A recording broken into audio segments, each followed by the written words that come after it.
নমস্কাৰ বন্ধু-বান্ধৱী সকলোকে স্বাগতম জনাইছো মোৰ নতুন এটা ভিডিঅ'লৈ। আজি মানে মই ভিডিঅ' বনাই আপোনালোকৰ সহায় বিচাৰি কিয় জানে মোৰ মানে হ'ল এতিয়া মোৰ ডাঙৰ পুত্ৰ 4 বছৰ হৈছে। তেওঁ তাক মানে কি তাৰ 2 বছৰ যে হৈছিল 2 মাহ হৈছিল তেতিয়া আমি কৈছো যে মধুমেহ ডায়াবেটিস টাইপ 1 ডায়াবেটিস হৈছিল। হেৰি কি বুলি কয় চেকআপ কৰাৰ পিছত কৈছে যে তাক টাইপ 1 ডায়াবেটিস হৈছে বুলি।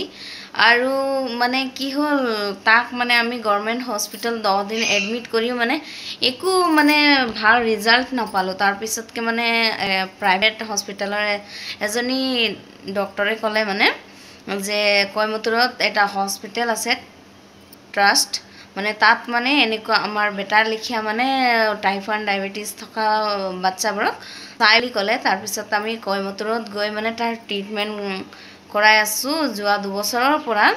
তথাপিও মানে কি হ'ল কেতিয়াবা নহয় পৰা তাৰ মানে গা বেয়া ইমানো ভাল নহয়। হে হস্পিটেলত গৈ মানে তাক মানে এনেকুৱা হৈ গৈছে মানে জ্বৰ হলে দৰব দিব নোৱাৰি মানে একো কৰিবই নোৱাৰি তাক।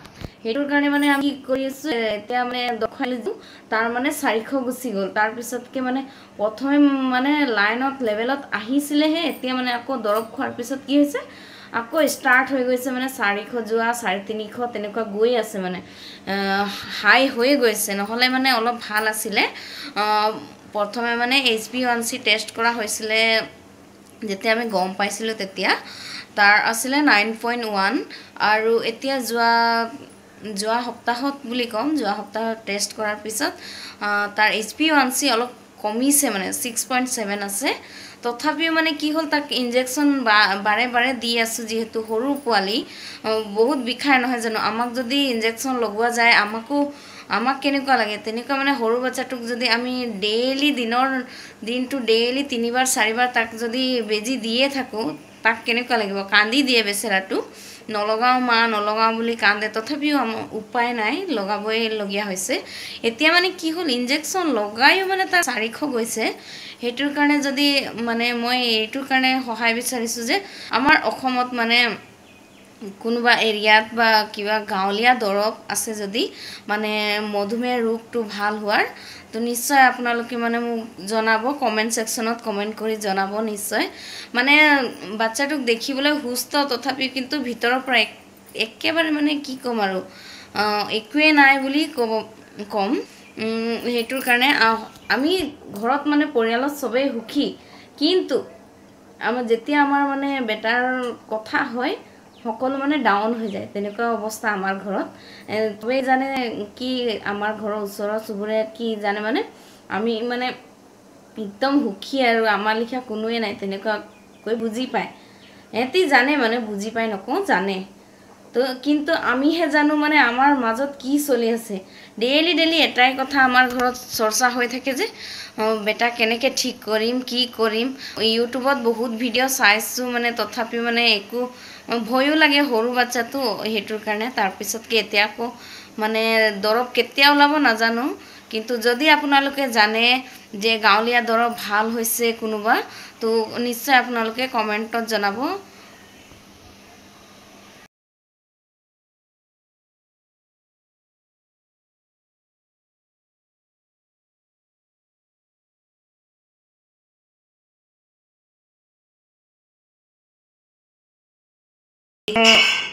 এইটো হৈছে মোৰ ডাঙৰ পুতেক যাৰ 4 বছৰ হৈছে। বেটা সেন্সাৰ ইংগিৰ কে কামি হি দেখুৱাব লৈছে য'ত আমি চেক কৰিম। এইটো হৈছে মেচিন আৰু ইয়াত খুচি থকা দেখি পাইছেনে দেখুৱাই দিছো অলপ। এইফালে চাওক এইফালে এইবোৰ তাৰ পিছতকে এইখনো ভৰিত আছে এইবোৰ সব দাগবোৰ এইবোৰ হৈছে ইনজেকশন লগোৱা। আৰু আপোনালোকক মই দেখুৱাইছো বাৰু অলপ দেৰি কিমান মানে ফ্ৰিজত মানে তাৰে ইনজেকশনবোৰ ভৰ্তি হৈছে দেখুৱাইছো ৰব। এইটো চক ইনজেকশন আপোনালোকক দেখুৱাই দিছো কিমান ইনজেকশন আছে। এইবোৰ ইনজেকশন মানে বেটাক লগোৱা হৈছে বৰ্তমান। এইটো কয় জুনিয়ৰ ইনজেকশন। এইটো লগাই আছো 3 টাইম লগাই আছো। আপোনালোকৰ ফালে যদি মানে কিবা দৰব আছে জনাব তাৰপিছতকে এইটো হৈ গৈছে তাৰপিছত ইয়াতো আছে এইটো সব এইটো একটা ইনজেকশন